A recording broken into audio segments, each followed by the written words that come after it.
Have you ever like stepped back and thought about how massive organizations manage like all their projects?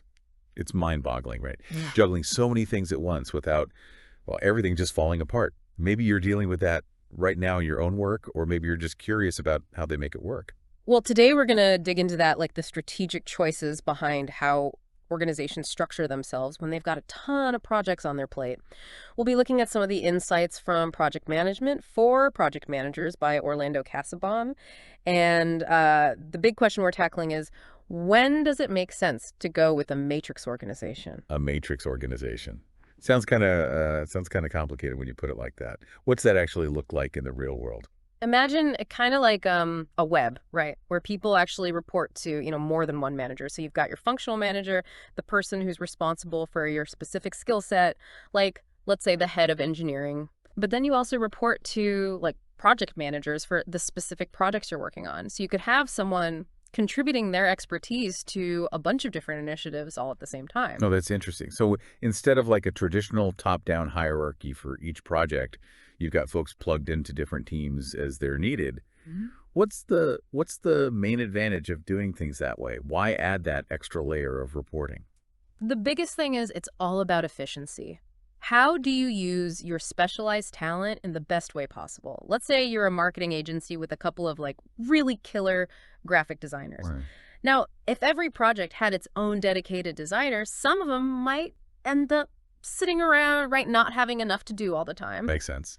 A matrix structure lets those designers, lend their skills to multiple campaigns at once. You get the most out of their talent, and you don't run into bottlenecks when, like, five projects all need that graphic design magic at the same time. Yeah, so you maintain that deep functional knowledge base, but you're also able to spread it around where it's needed most across all these different projects. Exactly. You're totally getting it. Now, there are other factors too, of course, like how tight are the deadlines, how many clients are in the mix.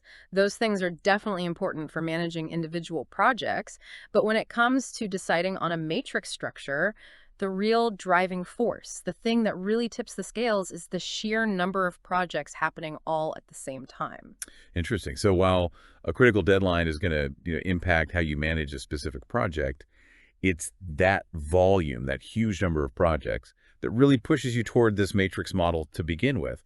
It's about being able to like share those specialized skills effectively across a whole bunch of stuff that's going on at once. Absolutely. If you need a certain kind of engineer or analyst or designer on a bunch of different projects simultaneously, a matrix structure gives you the flexibility to plug them in wherever they're most valuable at any given moment. So big takeaway here.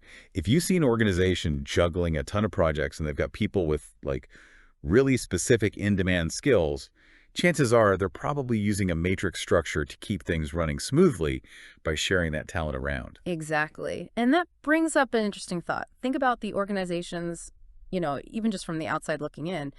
Can you spot any that seem to be managing a ton of projects at the same time? Do you think they might be using a matrix setup to make that happen? That's a cool way to look at it. It kind of makes you curious about all those organizational charts you never get to see.